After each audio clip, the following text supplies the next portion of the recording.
மயிலாடுதுறை மாவட்டம் குத்தாலம் பேரூராட்சி பகுதி கடைவீதியில் உள்ள பெரும்பாலான கடைகளின் அடிமனைகள் இந்து சமய அறநிலைய ஆட்சித்துறைக்கு சொந்தமான இடங்களாகும். இதில் 500க்கும் மேற்பட்ட வணிகர்கள் சிறு மற்றும் குறு வியாபாரத்தில் ஈடுபட்டு வருகின்றனர். சமீபத்தில் இந்து சமய அறநிலையத்துறை சார்பில் வாடகை கட்டணம் பல மடங்கு உயர்த்தப்பட்டது. மேலும் முன் தேதியிட்டு வாடகை கட்டணங்கள் உயர்த்தப்பட்டதால் ஒவ்வொரு கடைக்காரரும் பல லட்சம் ரூபாய் நிலுவைத் தொகை கட்ட வேண்டியிருந்தது. இதற்கான நோட்டீஸ்கள் கடைக்காரர்களுக்கு அனுப்பப்பட்ட நிலையில் கட்டண உயர்வை வாபஸ் பெற வலியுறுத்தியும் அடிமனைகளை வாடகைதாரர்களுக்கு நியாயமான விலையில் வழங்க வேண்டும் என்று கூறியும் அடிமனை பயனாளிகள் மற்றும் குத்தகை விவசாயிகள் பாதுகாப்பு சங்கம், குத்தாலம் வர்த்தகர்கள் சங்கம் சார்பில் கடையடைப்பு போராட்டம் நடைபெற்றது. அந்த வகையில் குத்தாலம் பேருந்து நிலையம் அருகே நூற்றுக்கணக்கான வணிகர்கள் பங்கேற்று கண்டன ஆர்ப்பாட்டம் நடத்தினர். இதில் பங்கேற்றவர்கள் தங்கள் கோரிக்கைகளை வலியுறுத்தி கண்டன கோஷங்களை எழுப்பினர். தமிழ்நாடு அடிமனை பயனாளிகள் குத்தகை விவசாயிகள் பாதுகாப்பு சங்கத்தின் சார்பாக இங்கே நடைபெற்றுக் கொண்டிருக்கக்கூடிய பெருந்திரள் ஆர்ப்பாட்டம் என்பது தமிழக அரசுக்கு கடந்த 4 ஆண்டுகளாக கோரிக்கை முன்வைத்துக் கொண்டிருக்கிறது. ஒன்று, கோவில்களுக்கு சொந்தமான இடங்களில் குடியிருக்கக்கூடிய அடிமனை பயனாளிகளுக்கான கோரிக்கைகள் நிறைவேற்றப்பட வேண்டும். இது ஏற்கனவே சென்னையில் நடந்த முற்றுகை போராட்டத்தின் மூலமாக தமிழக அரசுக்கு தெரிவிக்கப்பட்டுள்ளது. தொடர்ந்து சட்டமன்ற உறுப்பினர்கள் மூலமாகவும் அறநிலைத்துறை அமைச்சரிடம் தெரிவிக்கப்பட்டிருக்கிறது. 3 ஆண்டுகள் கடந்த நிலையில் இதுவரை தமிழக அரசு இது தொடர்பாக எந்த பதிலையும் அளிக்கவில்லை.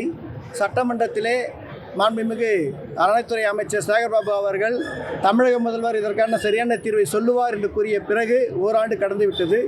இன்னும் கூட எந்த பதிலையும் தெரிவிக்கவில்லை. நாங்கள் கேட்பதெல்லாம் அறநிலையத்துறை சட்டம் 34 அடிப்படையிலே அடிமனை பயனாளிகளுக்கு அந்த இடங்களை சொந்தமாக்குவது என்பதும் 318 அரசாணையை நடைமுறைப்படுத்துவதற்கான சீராய்வு மனுவை உடனடியாக தமிழக அரசு உயர்நீதிமன்றத்தில் தாக்கல் செய்து உரிய நடவடிக்கைகள் எடுக்க வேண்டும் என்பதும், விவசாயிகளுக்கு அநீதியாக ஏற்றப்படுகின்ற ஏலம் என்ற பெயரிலே அதை நிறுத்தி வைத்து ஏற்கனவே இருக்கக்கூடிய விவசாயிகளே அந்த நிலத்தை தொடர்ந்து சாகுபடி செய்வதற்கான முறையான வழிவகைகளை செய்ய வேண்டும் என்பதும், இனாம நில விவசாயிகளை இந்த பட்டாக்களை ரத்து செய்துவிட்டு அவருடைய நிலங்களை அபகரிக்கின்ற அறநிலையத்துறையுடைய முயற்சிகள் தடுக்கப்பட வேண்டும் என்பதும் ஒட்டுமொத்தமான கோரிக்கைகளை நாங்கள் முன்வைக்கின்றோம்.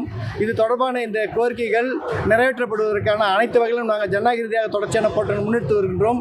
தமிழக முதல்வருக்கும் அறநிலையத்துறை அமைச்சருக்கும் அறநிலையத்துறை அதிகாரிகளுக்கும் நாங்கள் தெரிவிப்பதெல்லாம், சட்டப்படியான செயல்பாடுகள் செய்யுங்கள், சட்டத்துக்கு மீறி எதையும் செய்யாதீர்கள், அதற்கு இந்த சங்கம் அனுமதிக்காது என்பதையும் தெரிவித்துக் கொள்கின்றோம். என் பெயர் ஏ. தங்கப்பன், குத்தாலம் வணிகர் சங்க பேரவையினுடைய தலைவர். மதிப்பிற்குரிய முதல்வருக்கு எங்களுடைய அன்பான வேண்டுகோள் என்னவென்றால், இந்து சமய அறநிலையத்துறை போடப்பட்ட புதிய வாடகை முறையினை மறுபரிசீலனை செய்து அதற்கு இடத்திற்கேற்ப ஏற்றவாறு அந்த வாடகை முறையினை மறுபரிசீலனை செய்ய வேண்டும் முதல்வர் அவர்கள். அது மட்டுமில்லாமல் இந்த சின்னஞ்சிறு இடங்களில் உள்ள குடியிருக்கிற அன்பு எனது தாய்மார்களுக்கு பட்டா வழங்க வேண்டும். அதோடு இன்று மின் இணைப்பு வழங்க வேண்டும். இந்த எங்களுடைய வணிக சங்கத்தில் உள்ள இடங்களில் உள்ள குளறுபடிகளை சரி செய்து அதற்கான நியாய வாடகை, அரசாங்கம் நியாய வாடகை என்ற அடிப்படையில் அநியாய வாடகையை எங்கள் வணிகர்கள் திணித்த காரணத்தினாலே இன்றைக்கு எங்கள் வணிகர்கள் சிரமப்பட்டு கொண்டிருக்கிறார்கள்.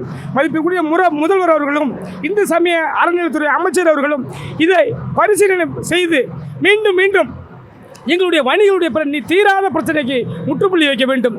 அதோடு மட்டுமல்லாமல் இந்த ஏழை மக்களுக்கு கொடுக்கப்பட்ட பட்டாவை விரைவாக வழங்க வேண்டும். அதோடு மட்டுமல்லாமல் இந்த சமய அறநிலையத்துறையிலே இருக்கக்கூடிய சின்னஞ்சிற குடியிருப்புகளுக்கு அதற்கும் பட்டா வழங்க வேண்டும். இப்படி பல பிரச்சனைகளை வலியுறுத்தி எங்கள் வணிக சங்க சார்பாக, பேரவை சார்பாக முதல்வரை நன்றியோடு இந்த பரிசீலனை வேண்டும்.